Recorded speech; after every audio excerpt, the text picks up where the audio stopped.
Hello everyone! So today I am going to be painting some wildflowers with watercolour and ink, meaning my fountain pen. You'll notice a theme if you see my other videos so far. So basically I wanted to do a wildflower painting because we're in spring. We've been in spring for a little while now, but I haven't got around to do a spring painting yet. Now, so normally I would do a spring wildflower painting with just watercolour by itself and that's it. But I have been working on an ink and watercolour sketchbook because it's one of my favourite techniques, and I decided I wanted to fill an entire sketchbook with this technique. Some of them have more ink than others, some of them have more watercolour than others, but the goal is to do a sketchbook with that medium and that technique that I love so much. So yeah, so I wanted to do wildflowers. The problem was I had no idea how I was going to incorporate the ink with wildflowers because the technique is, I don't know how to describe it. It's loose and it doesn't always work how you want it to, but in a good way. That's what I like about it. But because I want to do so many flowers, a lot of the ink is dark and obviously it spreads out a lot more, so I might not get as much details on the flowers. So I wanted to do an experiment. I wanted to do a practice basically before I did a proper video. So that's what my plan was. I wanted to do a wildflower painting and then do a proper video once I figured out how I wanted it to work. But I don't know what possessed me to, but I ended up recording the first part of me doing this practice. You can't see me, but I'm doing quotations for the word practice. So yeah, like I said, I wanted to do a practice, and I ended up recording the first part and I ended up loving how it was turning out. I ended up enjoying it. So I kept the recording going. So this is basically a video of me, sorry, of you, if you know, of you watching me basically do the experiment that wasn't supposed to be recorded, but it ended up being the video instead of a video afterwards. Does that make sense? I don't know if that makes sense. It makes sense to me, but sometimes what I say and what you actually hear as the viewer or the listener is very different. But anyway, so yeah, so here's me painting an experiment that I really enjoyed.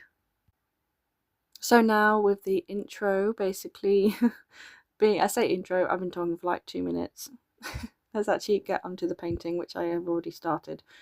Yeah, so obviously you'll have already seen it a bit back, but obviously you noticed I sprayed the ink.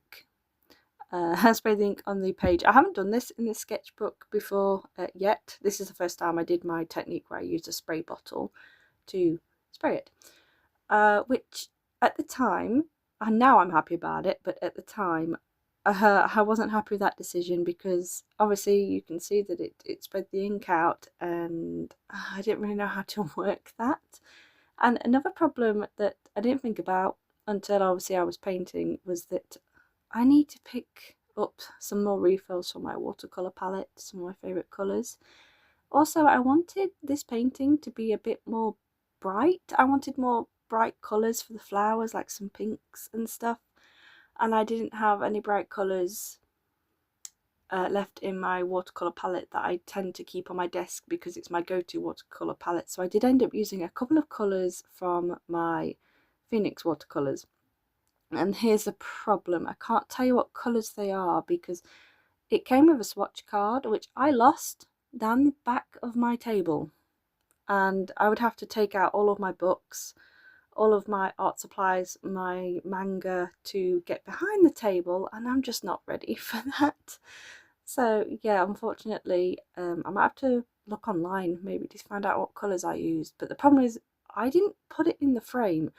So I can't see what colours that I used. I know that it was a purple.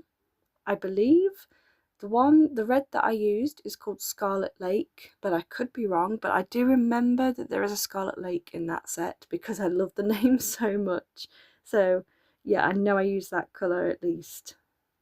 But at the moment, I'm kind of trying not to buy any more watercolours. Not because I have loads and loads, but I do have a little pot where I keep watercolours from other palettes that I've dismantled and maybe used the palette box for stuff. And so I keep it there for my other spare watercolours that I don't use a lot and I want to use them.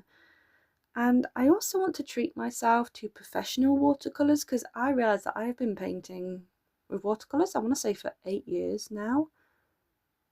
I think 8 years, because I did watercolour, I dabbled in a bit of watercolour before I started my channel. It wasn't good paintings, obviously, because I was a beginner, but I did do about 2 years before. So I want to say 8 years.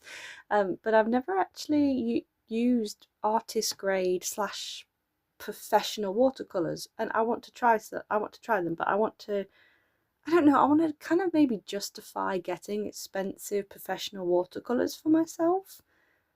But yeah, I kind of want to use what I have first before I dive in and get professional watercolors. I don't know, maybe I should just go for it. And so moving on from that, let's actually talk about the colour that I'm using right now. So obviously in this video I was talking a lot about needing to refill my watercolour palette. I do have a bit of Gamboge Hue left. Sap green, I really have tiny little bits of dregs around the pan, so I can technically still get the watercolour, but yeah, a refill would be better. And indigo is the same as Gamboge. There is enough to grab from around the sides, but I do need a refill pan. But so with indigo being hard to get, to make this colour I used Hooker's Green, Gamboge Hue, Van Dyke Brown, and I want to say it was Phthalo Blue. I know I used one of the blues in my palette. Actually, it might be worth me going to check my swatch card. My swatch card kind of got battered a little bit, so I put it in my sketchbook. Hang on. Okay, so I have my sketchbook. Wait, here, listen. I hope that wasn't too loud. So yeah, I'm just looking at it. It's actually Prussian blue that I used. I don't even have a phthalo blue, so I don't know where I got that from. I have Prussian blue, indigo, turquoise, and intense blue. Unless phthalo blue is in my other set. Anyway, never mind. Those are the colours I used to make this dark green in replacement of indigo, which is a very dark blue, but I normally mix my indigo with my green to make a really I normally mix my indigo with a Gamboge or a sap green to make a really dark green. So there we go, that's what I meant to say. So yeah, that was the mix: Prussian blue, Van Dyke Brown, Gamboge Hue, and no, it wasn't Hooker's Green either, it was Viridian Hue. You see, this is why I need to replace my swatch card. This is so embarrassing. Okay, so the colours to make the dark green is Gamboge Hue, Viridian Hue, Prussian Blue, and Van Dyke Brown. Oh boy. Yep, so I have made a note to myself to pretty much as soon as I finish this recording, I better make a new swatch card so this doesn't happen again. Which I probably should have made a new swatch card ages ago. The moment the other one got battered and I stuck it in my sketchbook. Never mind. So now that I've basically done the finishing touches of using that dark green to add some leaves, I think I was just working at grass strands, sorry. I'm just then working on the purple, adding a bit of purple to those flowers, and then I did add that dark green again with splattering technique. And then I did add some metallic gold watercolour just to make it sparkly. Now taking my pencil, my paintbrush, and that dark green colour that I just tried to explain how I made it, I ended up doing the splatter technique all over my painting. So because it's wet and wet, they're a little less harsh onto the painting, and I like that look. And then finally, I think the last final finishing touch for the painting part was I added some sparkly metallic gold watercolour paints, and again, because it's wet and wet, they aren't as harsh. They kind of, well, cauliflower into the painting, which I liked. And some of the gold paint splatters, you'll notice on the left hand side when my watercolour palette is where I was mixing my colours, some of it lands in that green, and you'll notice it like separates and leaves a big circle, and I found that really fascinating, so I thought I'd draw your attention to it. Now I'm just adding some white highlights with my gel pen.